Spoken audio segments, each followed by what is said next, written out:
Hello friends, అందరూ ఎలా ఉన్నారు? మీకు నేను చెప్పాను కదా మా సొంత ఊరైన మచిలీపట్నం అలియాస్ బందర్‌కి వచ్చామని. బందర్‌కి వచ్చినప్పుడు మేము చేపల మార్కెట్‌కి వెళ్ళి చేపలు తెచ్చుకున్నామని చెప్పాం కదా! సో, ఆ చేపలు ఫుల్ వీడియో అనేది ఇప్పుడు పెడుతున్నాను. చేపల కర్రీ అనేది మా అమ్మ చాలా అంటే చాలా చేస్తుంది.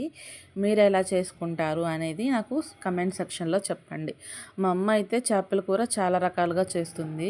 ఇది వన్ ఆఫ్ ద టైమ్ ఇది. ఒక రకంగా ఇలా చేస్తారనమాట. ఇది ఎలా అంటే ఉల్లిపాయలు, ఉల్లిబొందు, కొత్తిమీర, పచ్చిమిరపకాయలు, కరివేపాకు అన్నీ కడిగేసుకొని ఒక కళాయిలో వేసేసుకొని, ఆ కళాయిలో వేసేసుకున్న తర్వాత చేప ముక్కలు ఒకటికి 10 సార్లు నీట్‌గా కడుక్కోవాలి.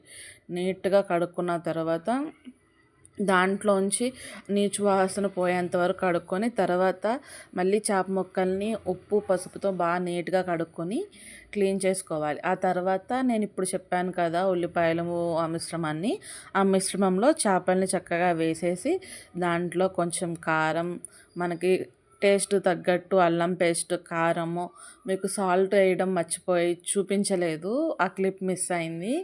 అలాగే దాంట్లో కొంచెం ఆయిల్ మొత్తం వేసేసి చాలా అంటే చాలా మసాజ్ చేసుకోవాలి. మసాజ్ చేసుకోవడం వల్ల ముక్కకి చక్కగా మసాలాలన్నీ పడుతుంది.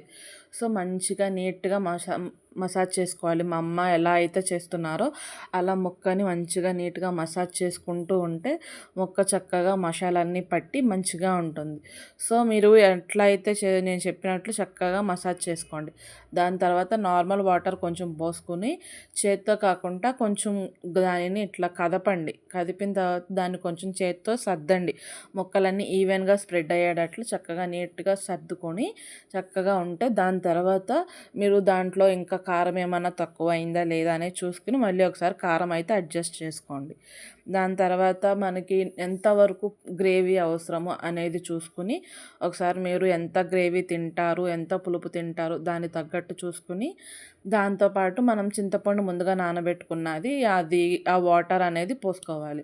ఆ చింతపండు వాటర్ అనేది బిఫోర్ ఒక హాఫ్ అన్ అవర్ ముందు నానబెట్టుకుంటే మంచిగా ఉంటుంది, మంచిగా నానిపోయి ఉంటుంది. సో, ఆ చింతపండు వాటర్‌ని కూడా కలిపేసేయండి. చక్కగా వాటర్‌ని కలిపేసిన తర్వాత మంచిగా ఈవెన్‌గా మొత్తం కూడా సర్దుకోండి చేత్తోనే. అలా అని గట్టిగా చేయమాకండి, ముక్క విరిగిపోతుంది. అలా పెట్టుకున్న తర్వాత పొయ్యి మీద పెట్టేయండి కాసేపు. కాసేపు అయిన తర్వాత ఓపెన్ చేసి చూస్తే ఇగో ఇలా ఉంటుంది. చాలా అంటే చాలా బావుంటుంది. చక్కగా ముక్క కూడా విరగకుండా మెత్తగా అయిపోతుంది. గ్రేవీ కూడా స్టిక్కీనెస్‌గా వస్తుంది. మేము మా ఇంట్లో చేపల కూర ఇలాగే చేసుకుంటాము. మీ ఇంట్లో ఎలా చేసుకుంటారో ఒకసారి నాకు కమెంట్ సెక్షన్‌లో చెప్పండి.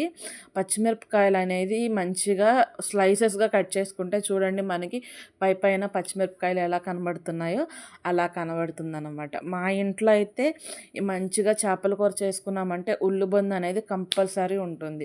ఉల్లిబొందు వేస్తే ఆ చేపల కూరకి ఆ టేస్టే వేరుంటుంది. ఎందుకంటే మా ఊర్లో మచిలీపట్నం కదా, బీచ్ ఉంటుంది, చెరువులు ఉంటాయి కాబట్టి చేపలు మాకు చాలా ఈజీగా దొరుకుతాయి. మాకు చిన్నప్పటి నుంచి కూడా చక్కగా దొరుకుతాయి.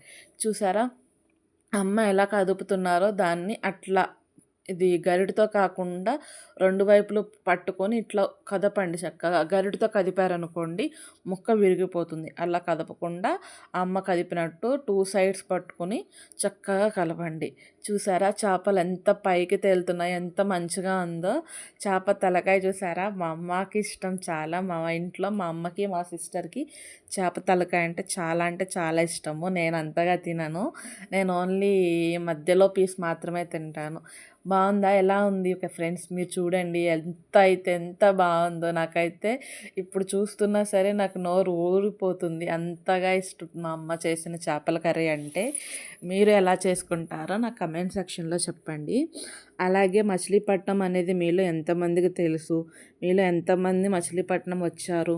మీకెవరికైనా మచిలీపట్నంలో ఫ్రెండ్స్ ఉన్నారా అనేది నాకు కమెంట్ సెక్షన్‌లో చెప్పండి. నేను ఇంటికాడ ఉన్నాను కాబట్టి బందర్‌లో ఏమేం ఫేమస్ ఉంది, ఎక్కడ వెళ్తే మంచిగా ఉంటుంది అనేది నేను వీడియోస్ అనేది నెక్స్ట్ వీడియోస్‌లో పెడుతూ ఉంటాను. ఒకసారి చూడండి, మీరు కూడా చూసి ఎంజాయ్ చేస్తారనుకుంటున్నాను. మీరు కానీ నా ఛానల్‌ని ఫస్ట్ టైం చూసినట్లయితే నా ఛానల్‌ని సబ్స్క్రైబ్ చేసుకోండి.